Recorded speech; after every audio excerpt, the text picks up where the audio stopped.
Hoje eu não vou falar muito da Roche não. Fala, gatos voadores, beleza? Leonardo Ramalho de novo.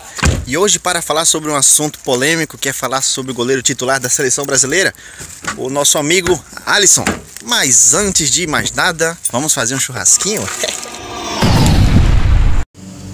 Vou contar uma historinha aqui de churrasco, né? Outro dia eu tava na casa de um cliente, e normalmente esse cliente lá, ele faz o almoço pra gente. E aí, normalmente o churrasco que ele faz é carne, é frango, não importa. E sempre quando ele faz, nós conversamos muito. Ele, o outro cara que tá trabalhando lá também, o irmão dele também tá lá, a gente conversa pra caramba. E aí, ontem ele inventou de fazer um churrasco, né? Um hambúrguer com um hambúrguer vegetariano. Aí tinha feijão, tinha legume, tinha um monte de coisa. Gente, você vê que a diferença de comer um churrasquinho com carne de verdade, um carne de vaca, deixa todo mundo alegre, que todo mundo conversa, todo mundo sorri, todo mundo brinca. Eles inventaram de fazer um hambúrguer de vegetariano e tava todo mundo triste, ninguém falou nada. Em vez de a gente demorar lá 30, 40 minutos conversando, brincando, se divertindo e tal, todo mundo comeu seu em 5 minutos e continuou a trabalhar. Não há nada como um churrasquinho. E depois do churrasco vamos falar do que a gente veio falar. Vamos falar do Alisson Becker, mas não necessariamente do Alisson Becker, mas vamos usar o Alisson como um exemplo para o vídeo de hoje. Porque o Alisson ele é muito criticado. Mas criticado por quê? Porque ele é ruim? Porque ele não faz defesas? Porque não salta para um lado, não salta para o outro? Porque quando a gente assiste um jogo do Alisson, eu mesmo, né, às vezes fico brincando, né? Ah, o Alisson jogou 90 minutos e não fez nada. Mas não fez nada por quê?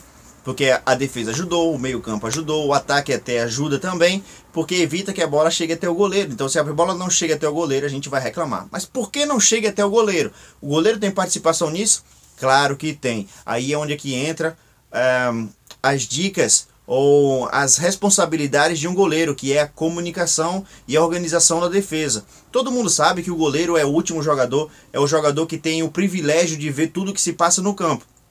Então ele tem praticamente a obrigatoriedade de poder organizar a defesa, de falar para os zagueiros o que está acontecendo na frente dele, né? Onde é que estão os atacantes, como eles devem agir, né? Então, até mesmo quando a bola vem em direção ao zagueiro e o goleiro diz, olha, deixa a bola passar que eu vou pegar. É mais ou menos assim. Então, essa também é a função de um bom goleiro. O Alisson faz isso perfeitamente bem. Tanto que até o vídeo de hoje, são 9 jogos seguidos que o Alisson não leva gols. Aí você fala, mas a bola não chega nele. Não chega nele porque ele tem uma boa comunicação. Quando a bola chega nele, ele consegue agir da maneira correta no momento. Eu tenho observado que o Alisson não é um cara que vai ficar pulando em todas as bolas. Não é um cara espalhafatoso. Portanto, ele vai fazer o lance mais simples. Outra coisa que é um detalhe muito importante quando se joga em alto nível, né, em primeiras divisões, seja qualquer país, principalmente em seleção, é porque a gente conhece o adversário mesmo sem jogar contra o adversário. Porque a gente pode ver pelo YouTube os jogos, a gente pode ver replays dos jogos que ele joga, a gente pode assistir os jogos que os adversários jogam. Dessa maneira a gente também pode conhecer o adversário. Então é muito mais fácil de poder jogar contra aquele adversário que a gente nunca jogou. Não é como a gente na várzea que nunca viu o cara jogar e cada jogo é uma surpresa, a maneira como o cara chuta, a maneira como o cara corre. Por exemplo, eu aqui tenho alguns adversários de elite que jogaram no Impact, jogaram no MLS, e eu conheço uma parte dos jogadores. Eu faço o estudo anterior das partidas que eu vou jogar, de todos os sentidos. Não dá para ver os jogos que eles jogam, mas naquela liga que eu jogo no Total Campo, se vocês quiserem dar uma olhada no totalcampo.com, ele praticamente é uma liga profissional. De vez em quando eles fazem uns highlights, né, das partidas e colocam no Instagram dele, que também chama Total Campo.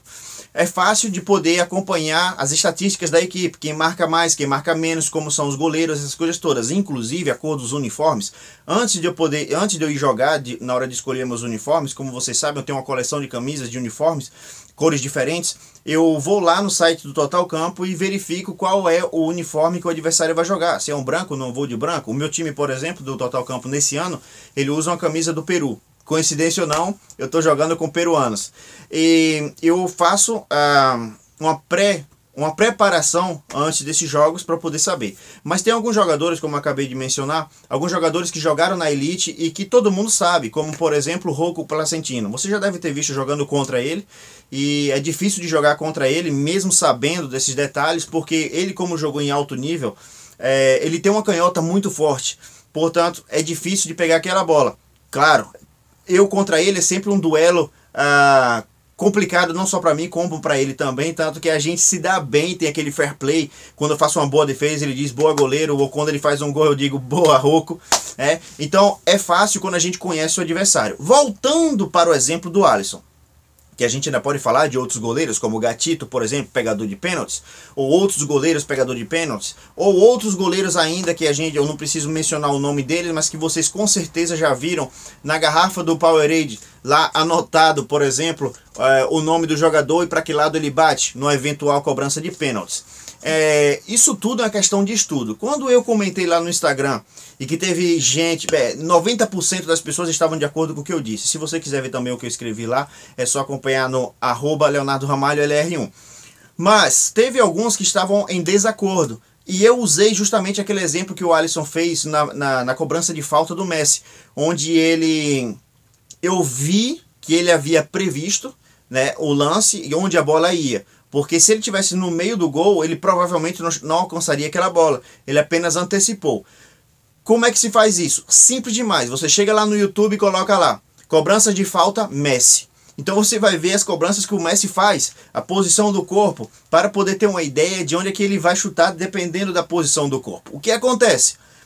O Messi ou qualquer outro jogador, na hora da cobrança, ele vai abaixar a cabeça e vai olhar apenas para a bola. Nesse momento, o goleiro, se ele já prevê uma cobrança, uma bola em algum dos lados, de acordo com o que ele viu nos vídeos, é natural que ele pode arriscar aquilo ali, pode também tomar o gol, mas também como pode fazer uma defesa muito mais fácil do que o que ela seria, como foi aquela defesa do Alisson. Então pra gente, ou teve gente que estava dizendo, mas foi uma defesa fácil, foi uma defesa que foi fraca. Olha só, para quem é goleiro como a gente, né, mas quem somos nós? Se a gente compara com um goleiro que ele já vem de uma base do Internacional, que ele é conhecido da CBF desde a base do Sub-17, Sub-20, ele teve lá também. Então, a experiência é totalmente diferente. A gente não pode dizer assim, aquela bola era fácil, não precisava fazer aquilo, pronto. Ele arriscou muito, ele foi pro lado direito, podia ter tomado no lado esquerdo, mas a gente está falando de caras profissionais que cresceram nesse meio, que estudam. É muito importante a comunicação com os zagueiros, justamente para evitar que as bolas cheguem até o zagueiro. Eu não costumo assistir os jogos, vocês sabem disso, mas quando eu assisto, eu observo todos os movimentos do goleiro, principalmente, claro, né? Ou até mesmo o próprio Messi jogando contra o Brasil ontem, eu tava olhando, rapaz, o Messi quando pega a bola, parece que a bola tá colada no pé, né? Então a gente tem que fazer umas observações para saber o que é que acontece. A gente fala, a gente tá acostumado com a várzea, a gente tá acostumado com os nossos próprios jogos, então que a gente chega lá, põe a chuteira, põe a luva e vai jogar. Não é bem assim. O futebol profissional, ele também é estudo. Claro que tem jogador profissional que não faz isso. Não usam a própria tecnologia, os próprios meios para poder usar a seu favor. O Alisson, ele provavelmente fez isso, ou muitos outros goleiros, como o próprio Gatito, a gente fala, mas é pegador de pênalti. Com certeza eles estudam para ver a possibilidade, a probabilidade de chutar de tal jogador, porque a gente sabe que tem jogador que só bate na direita, ou tem outro jogador que só bate na esquerda. É difícil de jogar contra um jogador que é instável. De 10 chutes ele bate 5 na esquerda, 5 na direita. Então aí é mais complicado. Mas claro que mesmo fazendo as pesquisas e estudando o adversário, a gente consegue aprender um pouco mais dele, a perna que ele chuta, a perna direita, a perna esquerda. Então em alto nível, você que é de alto nível, com certeza vai me dar razão nisso, principalmente como é goleiro. Da mesma maneira como um jogador de linha, um atacante, por exemplo, vai fazer também, pode também fazer estudos de tal goleiro. Por exemplo, um goleiro que ele espera a bola.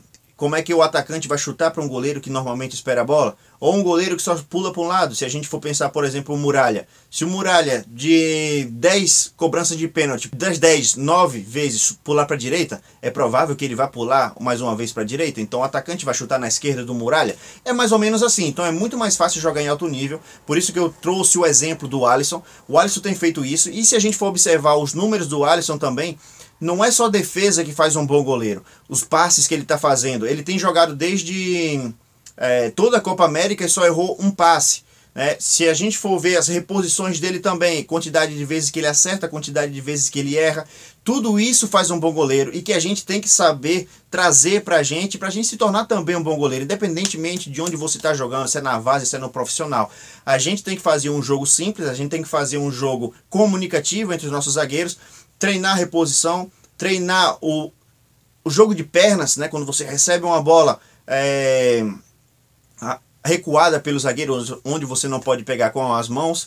Então você tem que saber, isso é uma dica que eu já aproveito para dar para vocês. Muita gente me pergunta o que fazer, como é que eu faço para manter a calma e conseguir sair bem ali com os pés. De vez em quando eu cometo uma cagada e levo um gol também. É normal, o profissional também comete um erro e toma gol da mesma maneira. Mas o segredo principal quando você recebe uma bola recuada é saber o que fazer com ela antes da bola chegar. Ou seja, se você vê que a bola vem na tua direção, você deve ficar atento para onde você vai mandar. Se é para o zagueiro que está na direita, observando se ele está sendo marcado, ou para a esquerda, ou para o meio. Se você não tiver opção, você já deve estar pronto para mandar a bola para frente. Assim, você evita de tomar um gol. A antecipação. Beleza, pessoal? Então, estudem e não pensem que um goleiro ele se faz apenas com defesas. Eu costumo dizer que o bom goleiro é aquele que não recebe chutes, porque ele está ajudando a defesa de alguma maneira. O que eu quero dizer é que a gente não deve dar uma nota para um atleta apenas por causa de um jogo, por causa de uma defesa. Isso é uma sequência. Veja a sequência, veja os números do Alisson, entre outros goleiros, e você vai observar que o Alisson é sim um dos melhores do mundo. Eu prefiro o estilo do Ederson, é um estilo mais agressivo, um tipo de goleiro que ele vai sair da área, que ele vai sair do gol para poder encaixar uma bola no alto, ou vai sair nos pés do atacante. É esse tipo de goalkeeping que eu gosto. Digamos que seja o